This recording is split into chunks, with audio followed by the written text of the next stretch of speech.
Betty's always been very supportive. She's really opened doors for women, very much. She was something of a role model. So she's another person who can really talk about what you have to do.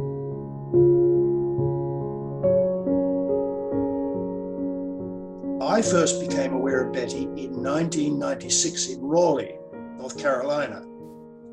It is Raleigh is in North Carolina, isn't it? Yeah. And it was the 10th anniversary of the AAW. And I was demonstrating there and I saw Betty giving a presentation there. And I had seen, they had an exhibition celebrating the first 10 years of the AAW. And her piece was on the catalogue cover. And it was a piece called Stepping Out of Line. And the piece and the name said everything. It was the early one of what she called her altered plate series, based on altered states, you know. And she was taking a very simple turned object, a plate, and changing them into something else entirely. And I saw that piece and it exploded in my brain. I thought it was the best thing I saw at the show. You know what the instant gallery is like at the AAW. Even back in those days, it was enormous. That one piece was the one that blew me away. So I went to a presentation by Betty and I enjoyed it. I challenged her on a few points. We had a bit of back and forth. We had lunch together and we've been friends ever since. And what she was doing was, I said at the time, I wrote an article for American Woodturner about it. And I said, this is the future of woodturning, which is a pretty big call. But as it turned out, I wasn't wrong, that this taking the turned object and doing a whole lot of other stuff to it and making it into something different has become standard these days, but it wasn't so common back then. She wasn't the only one, but this was pre a lot of the people who are now recognized as masters of this altered states business. Betty has really stepped outside and taken the wood turning to a different level by doing her carving, bleaching, embellishments, which I think Betty was probably one of the first people that started with wood turning as the basis and then taking her turning into something that was not round and brown.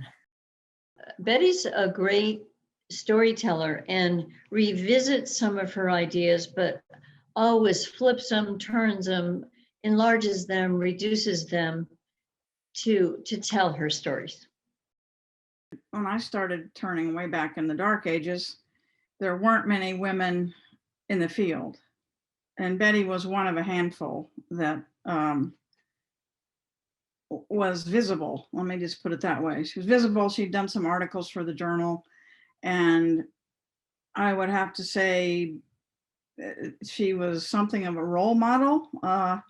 For me at the time, it was one of those things, you want to see somebody that looks like you doing what you want to do. Betty's always been very supportive of my work.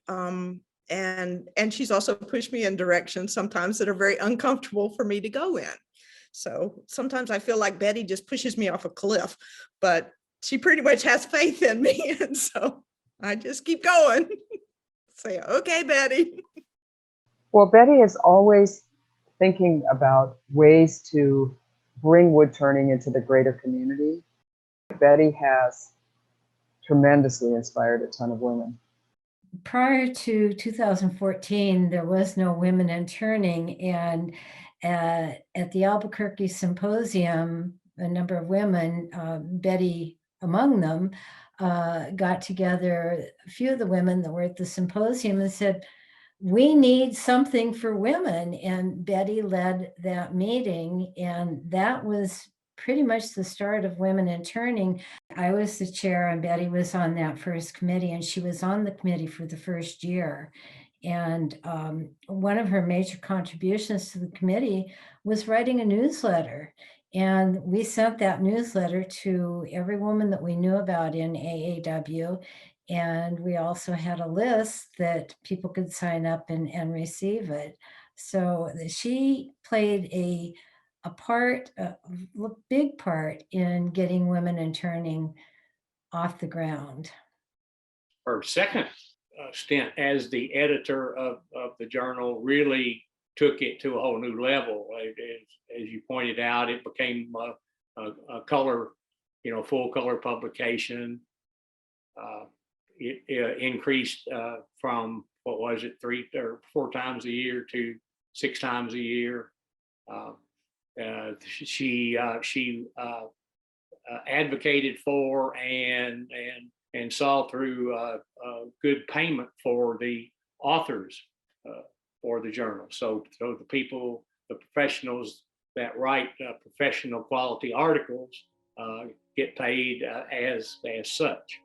And so that was a big instrumental step, I think, in the journal. One of the most telling titles she ever gave to a piece was "In Lieu of Housework." And that says everything about rejecting being pigeonholed, rejecting being what people saw her as, perhaps at some stage in her life, as the housewife. Not Betty. She had her own path. She wanted to be an artist, and she wanted to be accepted on her own terms. And I thought that piece that title was very important.